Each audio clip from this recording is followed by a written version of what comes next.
Bueno, Daniel, nuevamente bienvenido, buenas noches, bienvenidos lectores. Eh, Nos da mucho gusto tenerte nuevamente en nuestro club de lectura. Nos da mucho gusto volver a verte y poder conversar sobre tu nuevo libro que es Los nombres de mi padre.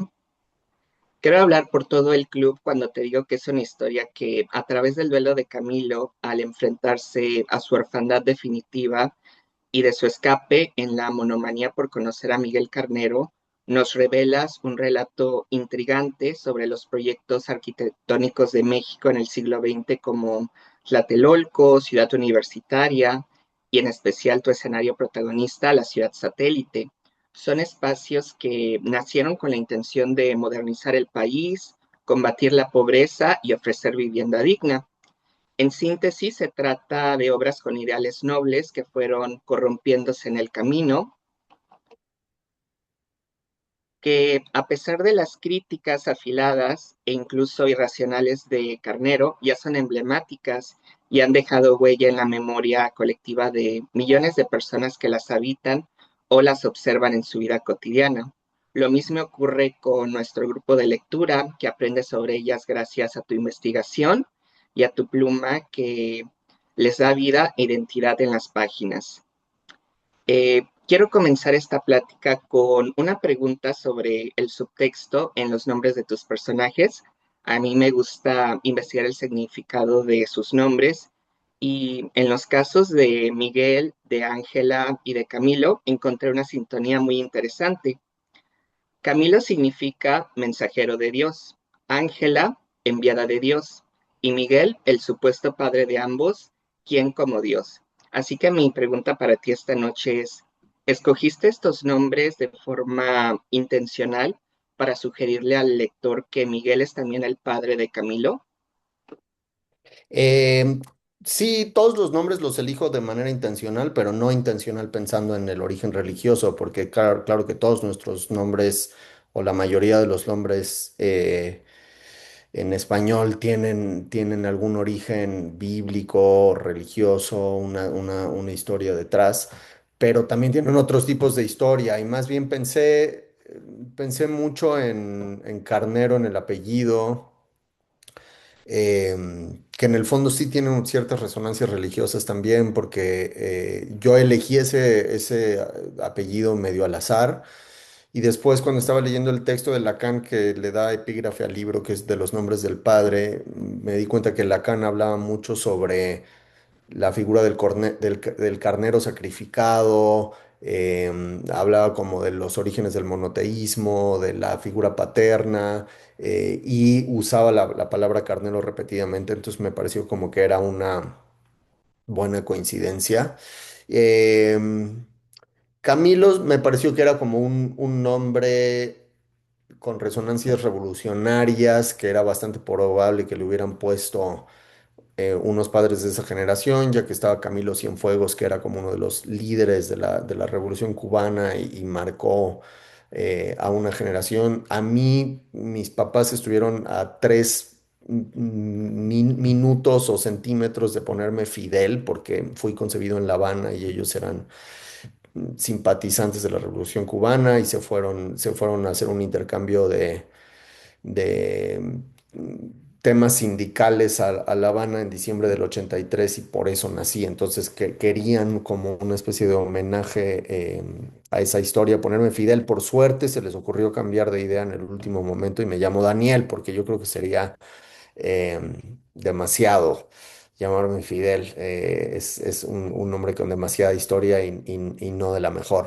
Em, pero sí, como que pienso en las resonancias que tienen para mí personalmente los nombres y luego pienso también en las personas que inspiran a los personajes. Entonces, Ángela está bastante inspirada en una prima mía que vive en Nueva York que se llama Ángela o Angela y que efectivamente es muy, muy anarquista, que ha militado como en muchos grupos de defensas del territorio en Estados Unidos y que más o menos, que tiene un hijo desde hace un par de años. Entonces, como que había detalles de la vida de mi prima que usé o que tomé prestados, le avisé obviamente y le agradecí, pero sí, como que a veces me gusta también para mí mismo, como conservar el nombre o conservar un nombre que a mí me permita relacionarme emocionalmente con el personaje, porque siento que si le pongo algo totalmente desvinculado de quién soy,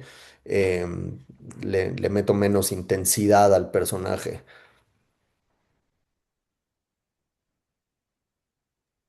Muchas gracias, Daniel. Sí, fíjate que Camilo también pensé eso mismo, que lo habías nombrado así por Camilo Cienfuegos, digo, entendiendo la filosofía, la política de los papás, no se me hizo muy descabellado. Y fíjate que también investigué sobre el apellido de Miguel Carnero y uno de sus significados es fuerza, sacrificio, protección, guía.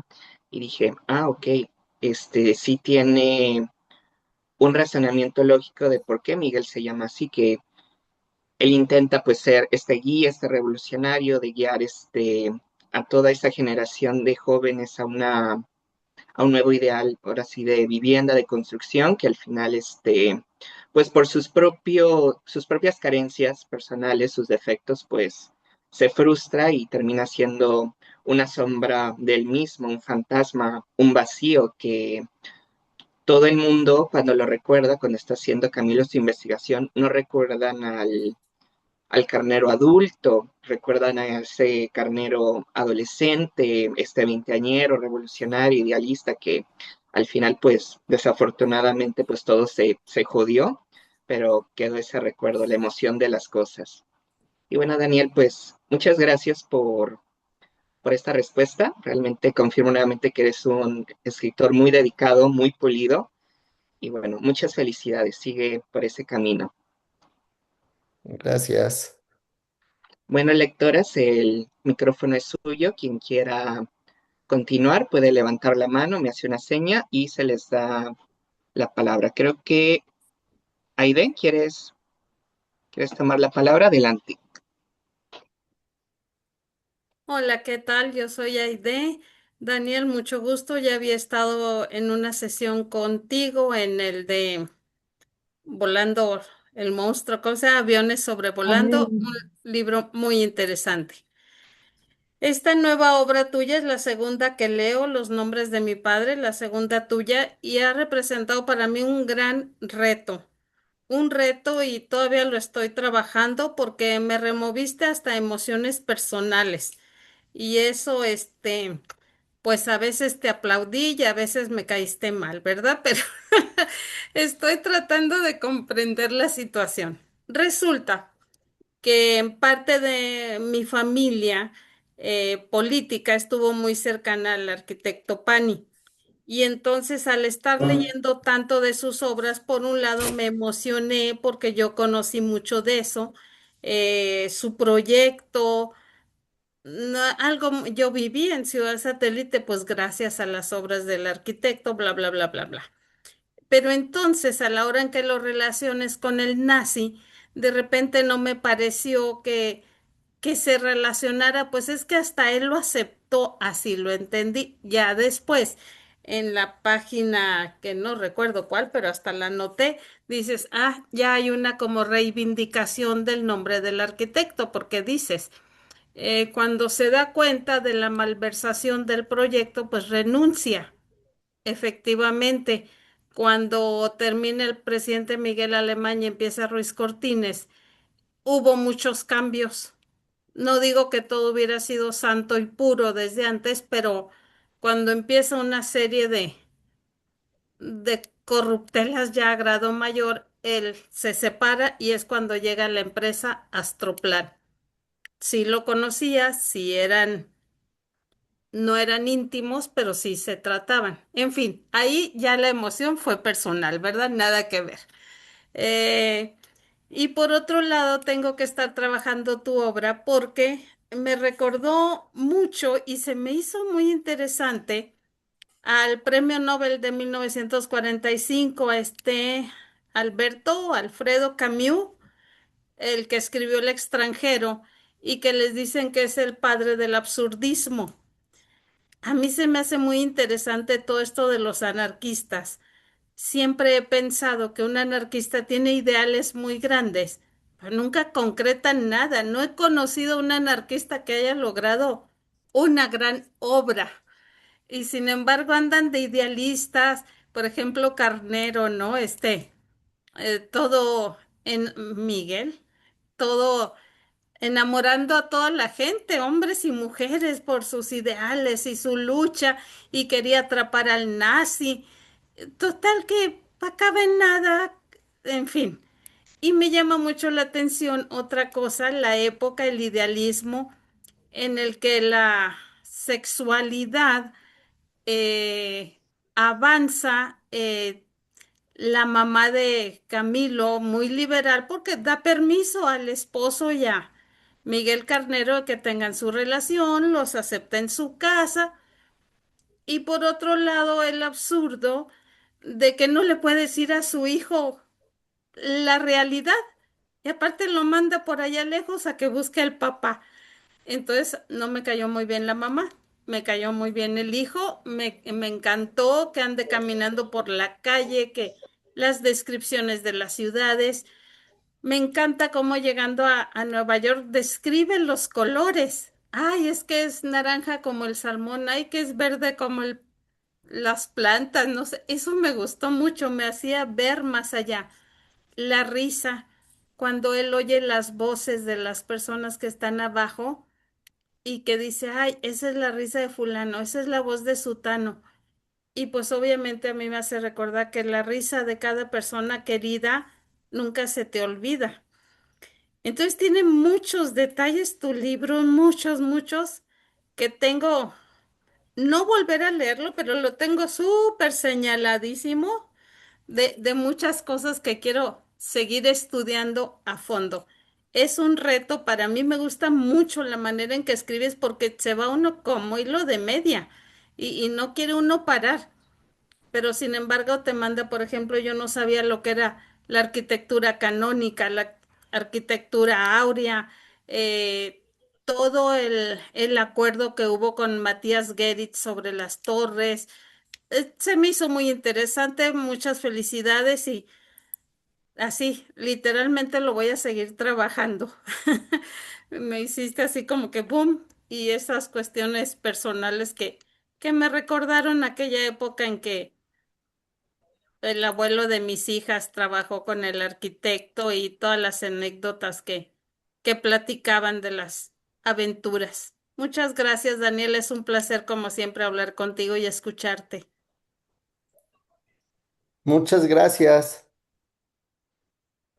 Sí, pues de la parte de la arquitectura y de Mario Pani, escribí la novela con una beca de investigación de la Biblioteca Pública de Nueva York.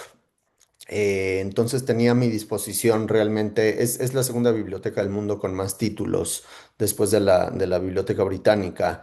Entonces tenía a mi disposición realmente todo el material que se me ocurriera para investigar a fondo la cuestión, lo cual me permitió leer muchos libros de entrevistas, de ensayos, toda la colección entera de la revista Arquitectura Mexicana que dirigió Pani, que son, no sé, 50 años de la revista, una cosa así, y muchos libros sobre Pani, pero sobre todo lo que fue como más revelador fueran sus propias entrevistas, porque era bastante, digamos, hay entrevistas como muy sin pelos en la lengua donde contaba justamente como el proyecto de Ciudad Satélite, el momento en el que él se desencanta.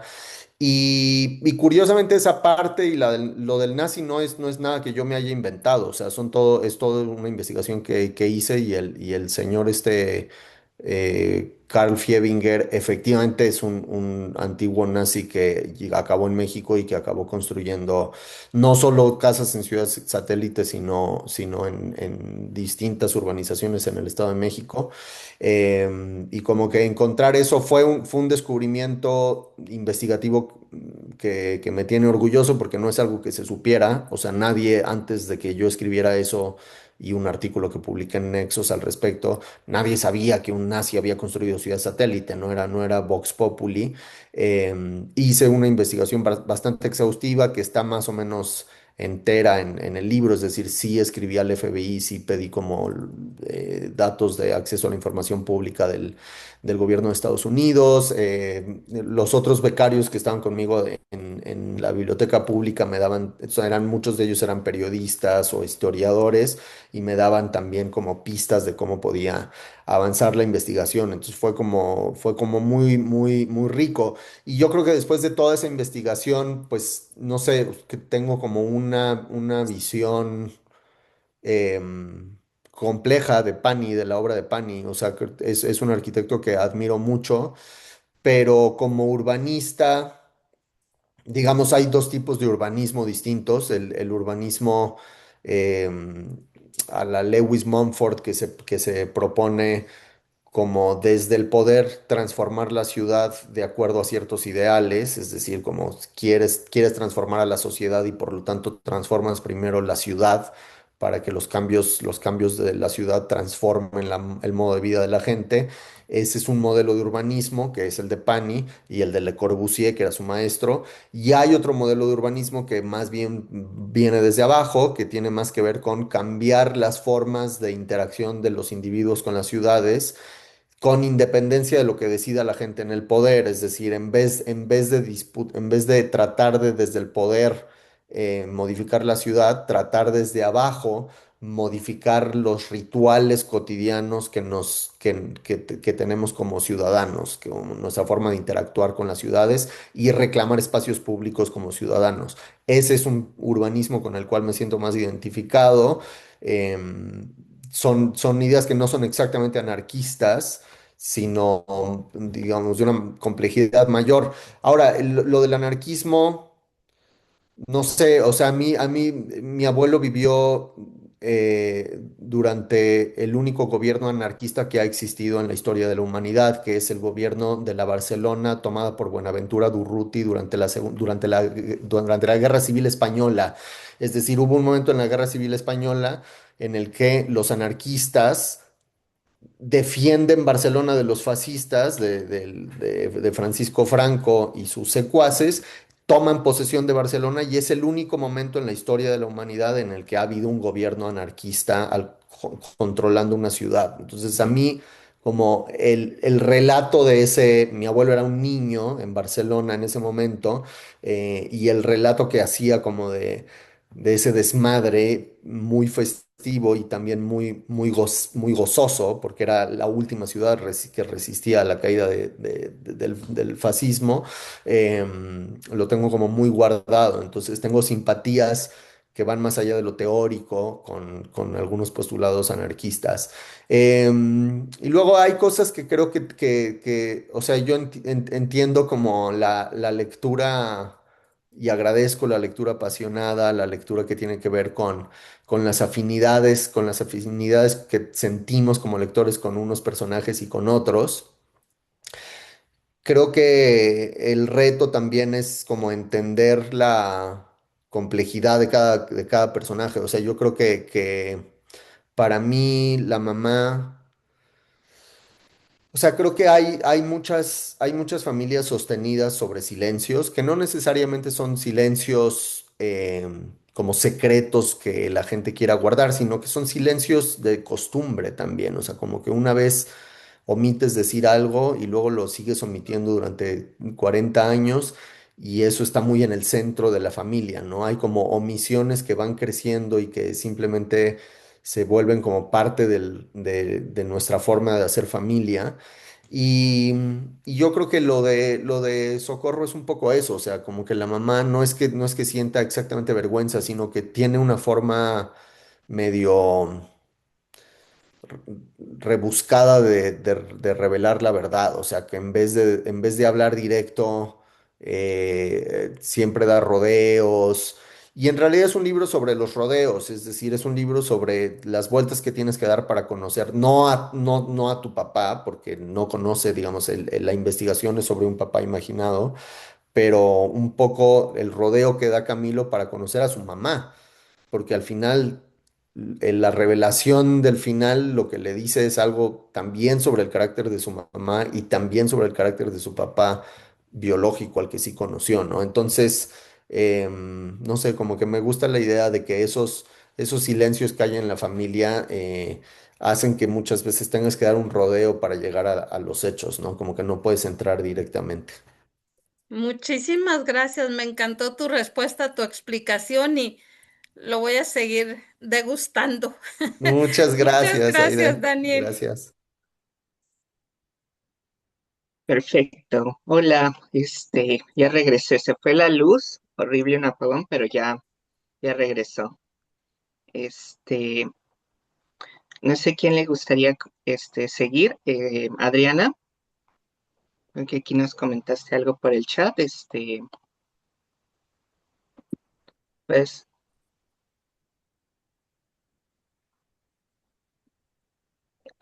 puedes hablar si no lo leo. Bueno, bien. Bueno, Adriana te escribe, Daniel, quiero comentarte que disfruté mucho tu libro. Yo viví en Circunvalación Poniente desde mis 8 años hasta los 25 y también una vez caminé desde Satélite hasta el Toreo. Así que me hiciste vivir un montón de cosas que ni idea tenía de que están en mí. Y creo que uno nunca va a conocer realmente a los padres. Gracias. Ay, muchas gracias. Qué buena coincidencia esa, Adriana, y de que caminaras. Yo, la verdad, yo nunca viví en satélite. El que vivía en satélite es, bueno, que vive todavía en satélite es mi tío. Y mi papá y mi tío crecieron en la unidad habitacional López Mateos, que está un poco más allá, o sea, está, es Tlalnepantla, y ahí crecieron. Y yo iba mucho, pero yo estaba al otro lado de la ciudad, o sea, yo crecí en Cuapa, entonces cruzaba toda la ciudad para ir ya de adolescente que empecé a moverme yo solo, pues era los fines de semana ir a ver a mi abuela, era agarrar la línea 2 del metro desde Satélite, digo desde Tasqueña hasta el final, hasta el Toreo y después tomar un pecero que me dejaba en la coja de la Gustavo Vaz y después caminar. Entonces me hacía como 2 horas para ir a ver a mi abuela. em, y... Y no sé, como que siempre tuve y luego iba mucho a ver a mi tío a Satélite, entonces siempre tuve como me gustaba Satélite, o sea, me gustaba la estética de Satélite porque siento que es como la idea del futuro que tenían en el pasado, o sea, incluso las señalizaciones, todo es como medio de los supersónicos, o sea, tiene una estética como de los sesentas, de lo que creían en los sesentas que iba a ser el futuro, y me gusta esa estética. Y me gustan mucho las torres de satélite, que todas, o sea, digamos, las torres mismas, que tienen una historia muy interesante y que salen en una película que me gusta mucho, que es La montaña sagrada de Jodorowsky. Y no sé, como los bocetos para las torres de satélite que hicieron Geritz y que hizo Barragán sobre todo, son maravillosos también. Entonces tengo como una relación emocional con Satélite y sí, para escribir la novela me eché todas las caminatas de la novela. Dije como, bueno, pues si lo van a hacer los personajes, tengo que hacerlo yo también. Y eso estuvo divertido, estuvo simpático como echarme esas caminatas largas y tomar nota de todo lo que iba viendo. O sea, una ejemplificación de la poesía derivada. Ándale. Sí, me quedó muy marcado ese concepto cuando leí El baile en el incendio y cuando nos reunimos en el club de Adriana y Natalia y desde entonces les sigo la pista y les dije, chequen todos estos recorridos que hace Miguel, que hace Camilo, es poesía derivada y también cómo vas describiéndolos, o sea, cómo vas escribiendo la novela, es una caminata.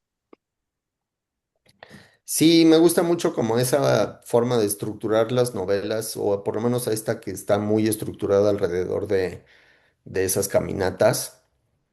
Em, sí, me gusta mucho caminar, como que desde chiquito fue una práctica importante y no sé, caminaba mucho con mi papá y como que sigo caminando mucho. Y en Nueva York, cuando me fui a vivir a Nueva York, empecé a caminar también y es una ciudad muy caminable a pesar de que tiene partes medio peligrosas, pero caminé mucho por Nueva York, me echaba como caminatas de 2 o 3 horas y nada, que pues Creo que siempre es bonito como integrar cosas de la vida personal en las novelas, aunque queden así como disfrazadas por la ficción.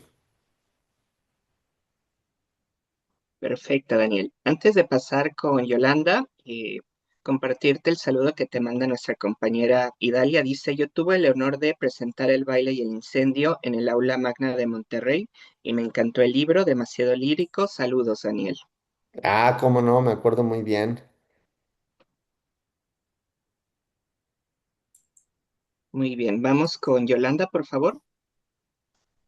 Hola Daniel, también estuve contigo en el libro que leímos antes con Genaro de Aviones Sobrevolando Ajá. y aquí estamos otra vez contigo y casi te voy a decir lo mismo de la vez pasada. Escribes también que yo me creo todo lo que dices ahí como si fueras tú, me convences que eres tú el que hace todo, el que camina y que va a Nueva York y todo, porque lo haces tan bien que convences al lector que todo parece muy, que no hay ficción, pues que todo es muy verídico, ¿no? Muy verosímil. Mm. Bueno, yo quiero hacerle un reconocimiento a Genaro porque eh, Genaro hace una investigación de todo lo que tú escribes, que la verdad no me dio tiempo de leer todo lo que mandaba Genaro sobre arquitectura, Aide también algo.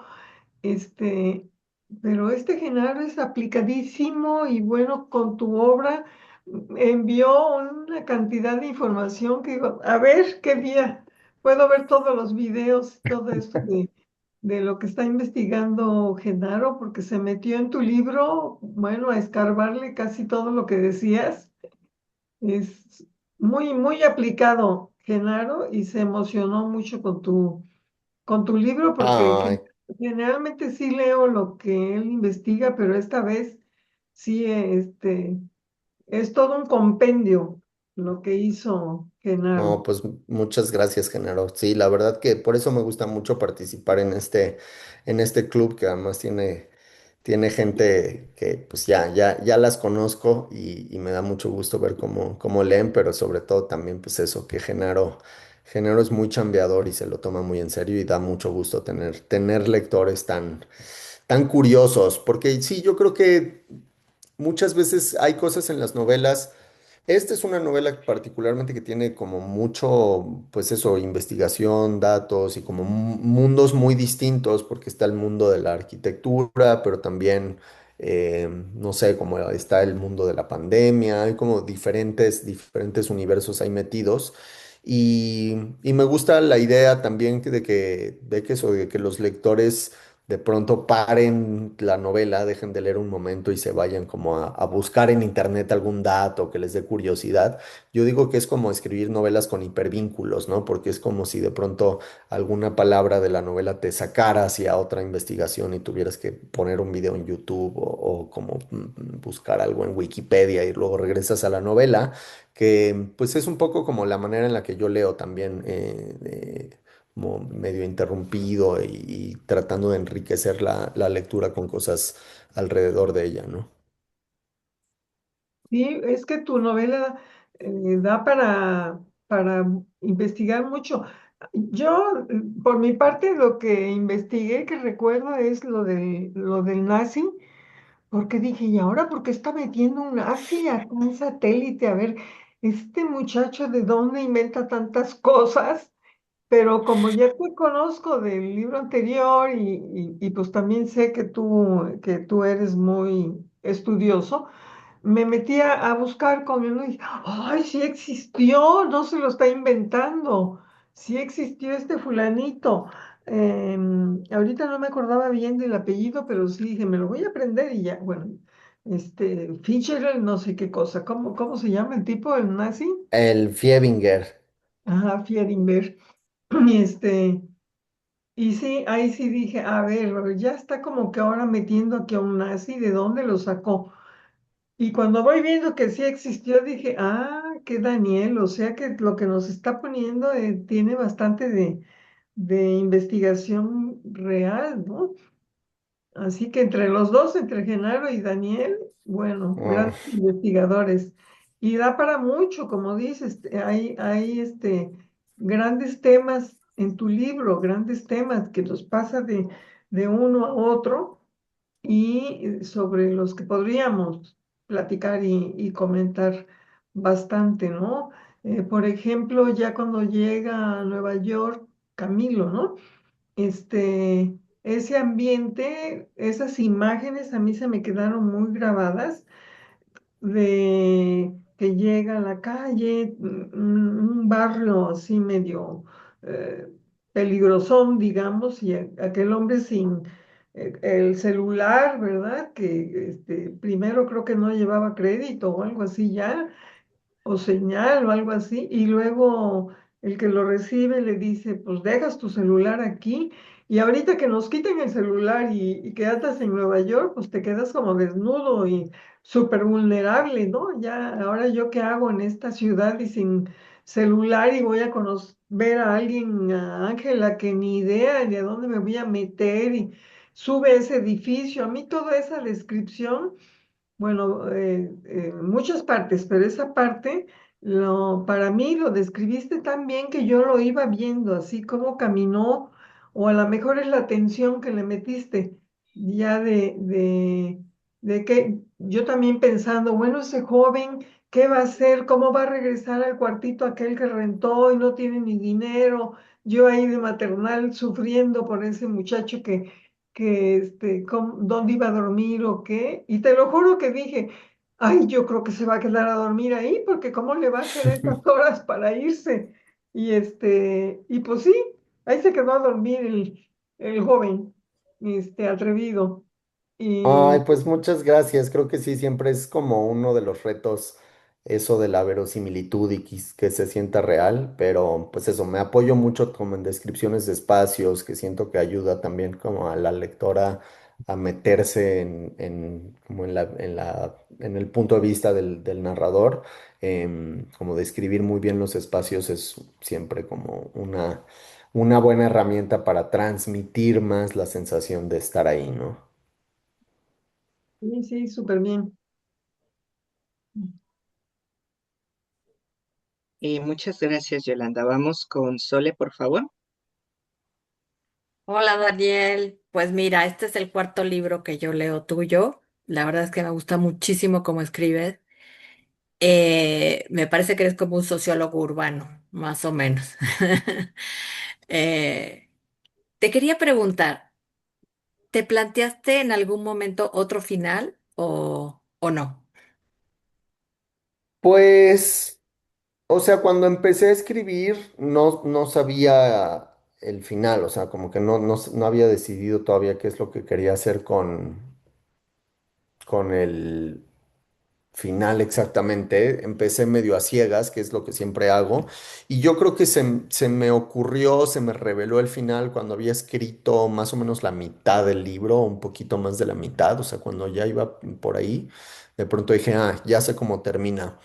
Y una vez que lo supe ya no lo cambié, o sea, decidí que ese iba a ser el final y ya me seguí, porque también lo que pasa es que dependiendo del final, tengo que reescribir todo, es decir, si cambio el final, pues luego quiere decir que tengo que regresarme a toda la novela y hacer ajustes en todas partes para que cuadre. Entonces, cuando se me ocurrió que iba como a la mitad, un poquito más de la mitad, empecé a organizar toda la novela para que apuntara hacia ese final, aunque no se, que no hubiera como spoilers, o sea, que tampoco fuera algo fácilmente anticipable, que hubiera un elemento de sorpresa, pero que tuviera sentido más o menos con el resto de la historia.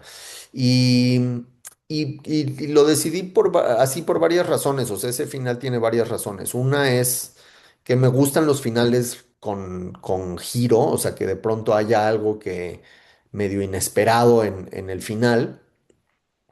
Y luego es una novela distinta a otras que he escrito en el sentido de que el narrador tiene un objetivo muy claro. Ujú. que es encontrar a Ángela Carnero y que es descubrir algo sobre la verdad de su padre, ¿no? O sea, como que en esta novela decidí darle una misión muy clara al personaje para yo no irme tanto por las ramas y como tener esa estructura más lineal apuntando hacia un final. Y esa misión que tiene el narrador me obligaba a decidir qué voy a hacer con el narrador. O sea, le voy a dar lo que quiere, o sea, va como obtener lo que está buscando. Y al final decidí un tipo de final que me recuerda a esa canción de los Rolling Stones que dice, no siempre puedes obtener lo que quieres, pero si lo intentas lo suficiente, a veces obtienes lo que necesitas. Entonces, Camilo no obtiene exactamente lo que él quería, es decir, si encuentra a Ángela y si descubre la verdad, pero no es exactamente la verdad que él se imaginaba, no es exactamente lo que él quería descubrir, y en cambio obtiene lo que necesita, que es dar este rodeo muy largo para poder hablar con su madre al final, y, y que es también tener un relato, o sea, como poder contar una historia de sí mismo, una historia de Miguel Carnero, una historia de sus padres y de la generación de sus padres. Y parte de ese final es un relato, es decir, toda la parte que tiene que ver con una ciudad que construye Carnero entre los coches en un deshuesadero.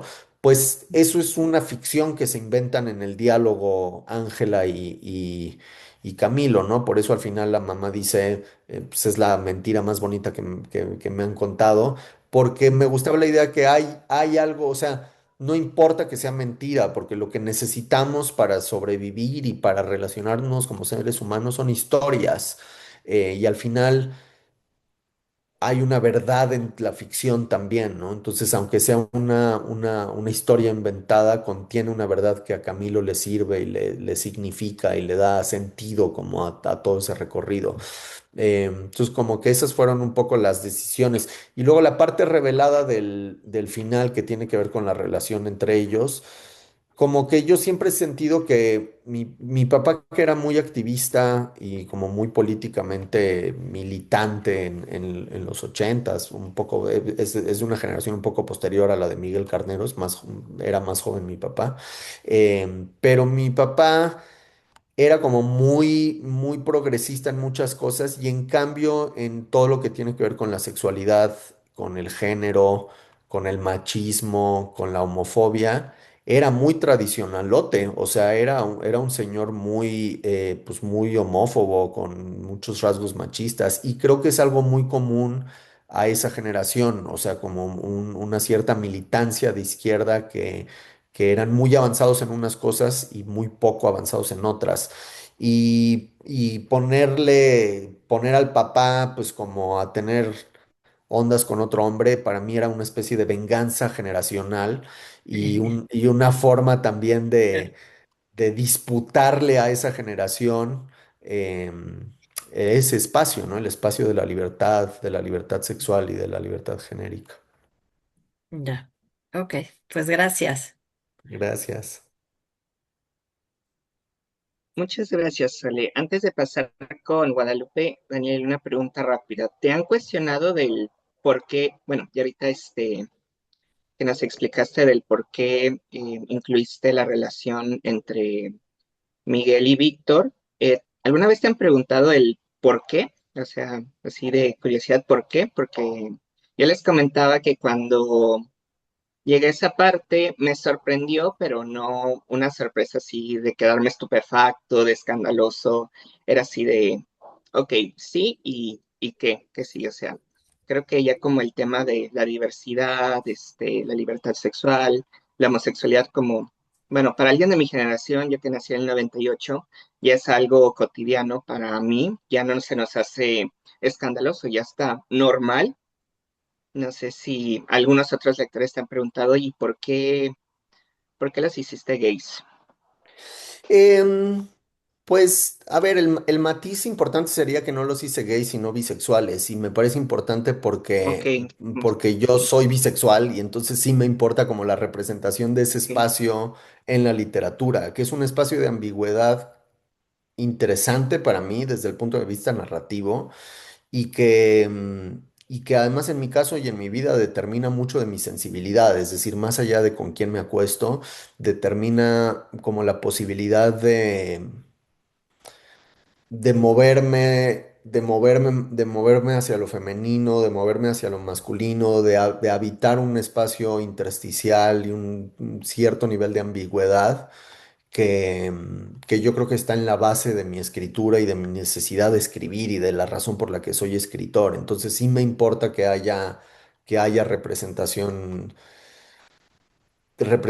también de lo incómodo que puede llegar a ser la bisexualidad y como de lo complejo y de lo difícil de encasillar que puede llegar a ser, porque es muy común que tanto de un lado como de otro te digan como, ah, pues es una etapa, o eso no existe, o eres gay, pero no has terminado de salir del closet, ¿no? Entonces, como que hay algo incómodo en como en ese espacio de la bisexualidad que siento que es muy literario justamente porque es difícil de clasificar. Y lo difícil de clasificar quiere decir que tiene un nivel de profundidad interesante, que tiene un nivel que tiene como un nivel de verdad humana en el fondo y que por eso es inclasificable, ¿no? Entonces me gusta que mis personajes tengan momentos de duda, o sea, creo que yo no me relaciono con mi sexualidad desde un lugar de la identidad, como que siento que es algo muy de este presente que las gentes defienden mucho, las personas defienden mucho como, ah, mi identidad sexual es tal o mi identidad sexual es tal otra. Y yo en realidad a mí no me gusta tanto la identidad, o sea, como que yo soy escritor porque no me interesa mucho mi identidad, o sea, me interesa la flexibilidad de mi identidad, me interesa que puedo escribir como mujer, que puedo escribir como hombre, que puedo habitar diferentes formas de pensar, que puedo ponerme en la mente o en el cuerpo de un personaje distinto a mí. Entonces, hay algo de la ficción y del ejercicio de la ficción que me hace desconfiar como de los ejercicios identitarios y al mismo tiempo sí siento que es importante como dar espacio a otras formas de vivir la sexualidad que no son quizás las más visibles en la literatura. Y en la literatura mexicana no hay, digo, pues hay novelas y hay escritores como Enrique Serna, que es abiertamente bisexual desde los años 80 o 90 y que ha escrito novelas como muy abiertamente bisexuales, pero son casos contados, ¿no? Entonces, sí, me interesó también como darles ese bagaje o esa profundidad a los personajes.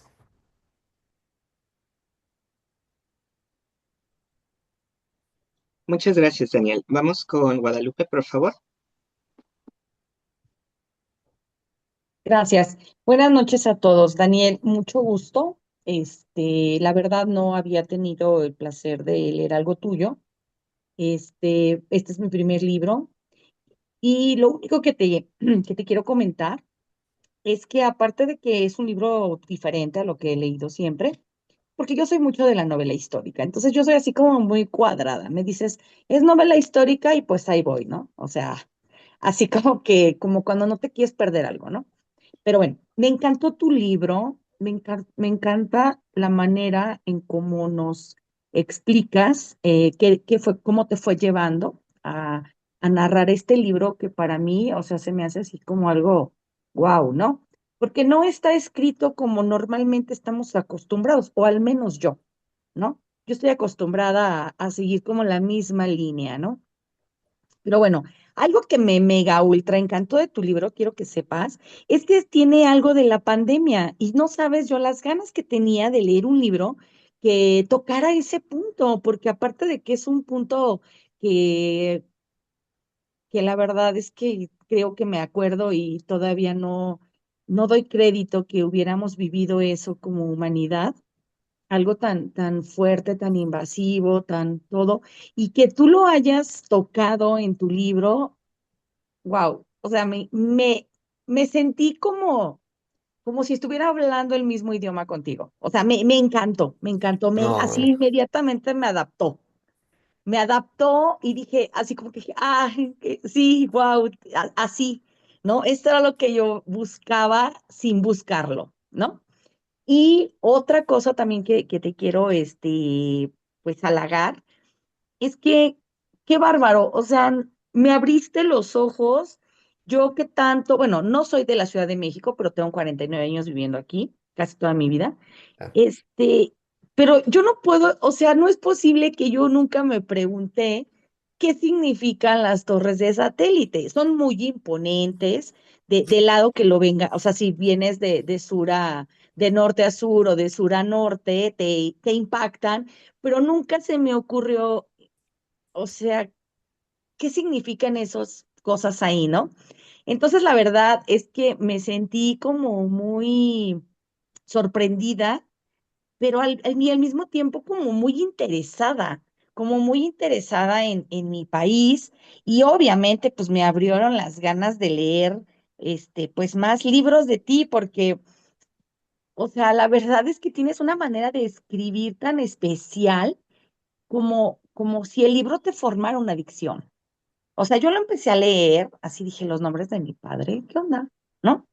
Y lo empecé a leer, a leer, a leer, a leer, y yo veía cómo seguía avanzando y avanzando y avanzando y avanzando y avanzando, y decía, ay, no, no lo puedo creer, ¿no?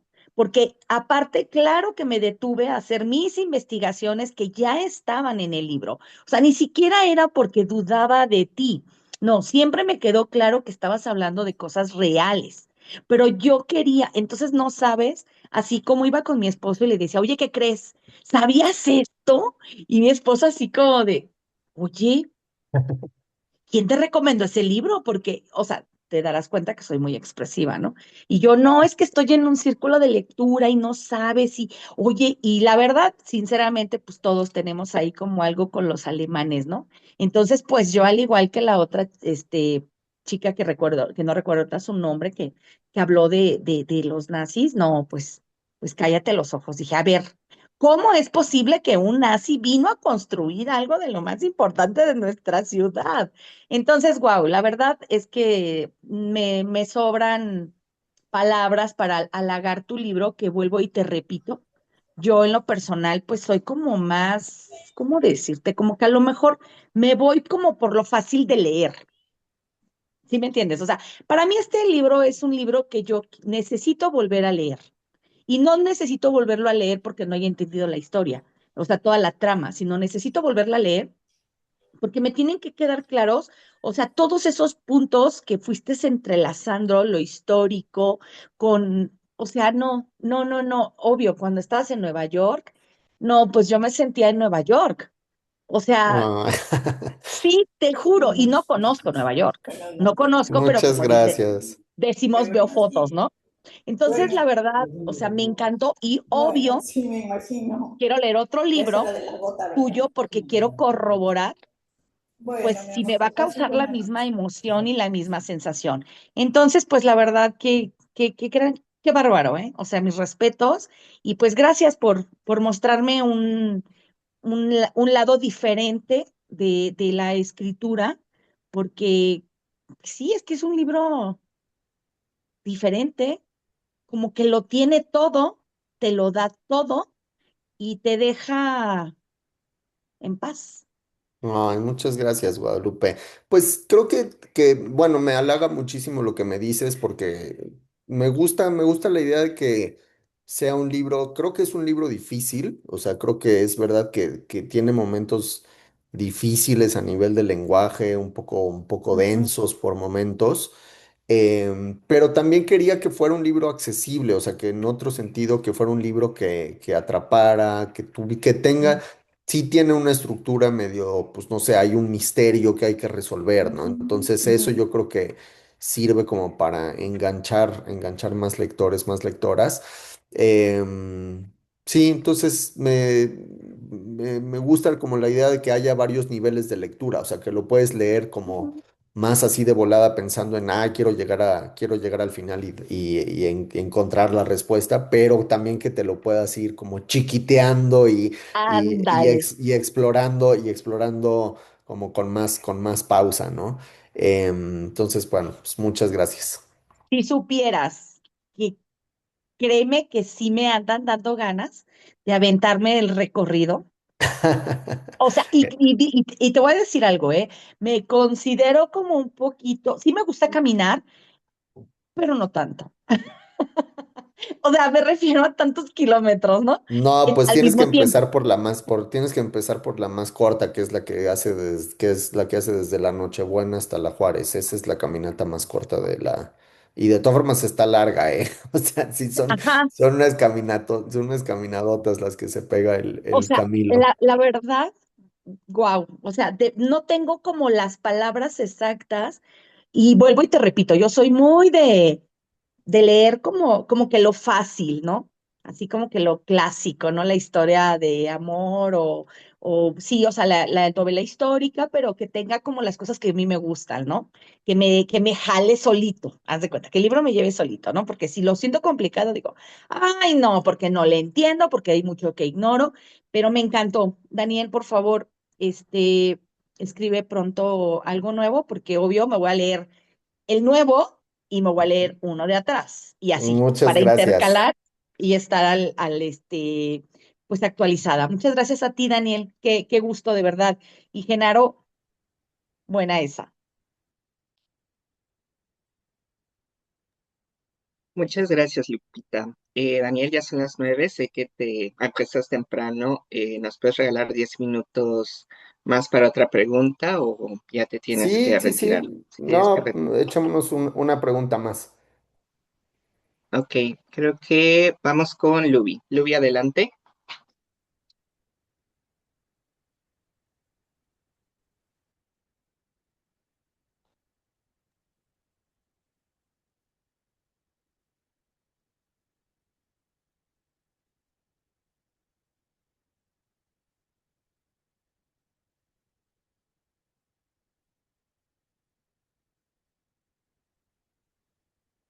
Mm. Aló, hola, ¿me escuchan? Ya se te oye. Ah, perdón, es que no sé qué le pasó a mi teléfono. Bueno, Anda en yo, órbita. hola Daniel, mucho gusto, soy del Salvador y para mí leer tu libro fue un libro muy bonito porque conocí cosas que no conocía, aprendí cosas que realmente, para mí, para ser extranjera, leer tu libro fue muy grato. Y yo más que una pregunta te quería agradecer porque permití poder entender muchas cosas y estoy aquí dispuesta para tu próxima escritura, leerte con mucho cariño y saludos desde El Salvador. Ay, muchas gracias. Qué buena onda que desde El Salvador te conectes. No conozco, no tengo el gusto de conocer a El Salvador, pero tengo muchas ganas. Y justamente es chistoso porque, pues algunas de las cosas de la novela están basadas en gente que conozco o así. Y mis papás en los ochentas, cuando digo que tenían como mucha militancia política, tenían un grupo de apoyo em, a exiliados de las guerrillas de las guerras civiles centroamericanas y tenían muchos amigos salvadoreños, como muchos de los mejores amigos así de mis papás eran salvadoreños que se habían venido a México porque estaba muy fea la cosa por allá y todavía hasta la fecha siguen siendo de los amigos de mi mamá. Entonces tengo como muy buenos recuerdos y cariño por la gente del Salvador. Muchas gracias. Gracias, Luby. Bueno, Daniel, pues ya llegamos al final de esta plática muy enriquecedora, como siempre. Primero, pues agradecerte el tiempo, haber aceptado esta invitación. Una disculpa que me desconecté unos minutos, pero bueno, vivo en provincia y pues nunca se sabe cuándo puede ocurrir un apagón. No, pues muchísimas gracias a todas ustedes, gracias por su lectura y pues por conectarse y por platicar, que siempre me entusiasma y este tipo de encuentros son lo que hace que escribir sea realmente muy bonito y muy grato y gratificante para mí también. Hasta luego, Así nos es, vemos. como, bueno, nos vemos. Daniel, antes de irte, bueno, agradecerte y bueno, desearte mucho éxito, que sigas cosechando logros con los nombres de mi padre. Ya tienes una calle en tu honor, muy buena esa, Ah, sí. felicidades. ¿Es Y verdad esto? ¿Es verdad? Lo de sí, la pues calle. no sé por qué, pero alguien hizo una colonia nueva en León, Guanajuato, y a una calle le pusieron mi nombre. Alguien me dijo, me avisaron, alguien me Sí. avisó. Son Uno todos de tus nombres lectores. de escritores, son nombres de escritores, y pues a alguien se le habrá ocurrido ponerle mi nombre a una callecita. Lo que sí es que no hay nada construido, es puro terreno baldío todavía, pero bueno, No, pero ahí, ya está. Eso dudé de que si era verdad no, o sí, era ya, inteligencia artificial, pero bueno, si no, es sí, verdad, parece Sí, que felicidades. Yolanda, sí. y les mandé justo en la foto el link al Maps donde pueden verificar la información. Em, y Ándale. les iba a contar que a fines de este año sale una reedición de mi segunda novela, que es El Nervio Principal, que se había publicado en Sexto Piso, pero ya no se encuentra y ahora la va a reeditar Anagrama, esta misma editorial con la que saqué los nombres de mi padre. Entonces, pues ahí luego, si se les antoja también leerla para el club, ahí les gestiono un descuentito o algo. Buenísimo. Bueno, muy bien, gracias. Gracias. Hasta Pues luego. bueno, gusto en Adiós. verte. Bye bye. Un abrazo a todos, Gracias. gusto en Bye bye. verlos. Gracias, Buenas noches a Genaro. todos. Claro que Bye. sí, el nervio principal, el siguiente libro de Daniel. Muchas gracias, chicas. Les Gracias, agradezco que estén bien. Genaro. Gracias, Genaro. Bye bye. Adiós, buenas noches, descansen. Adiós.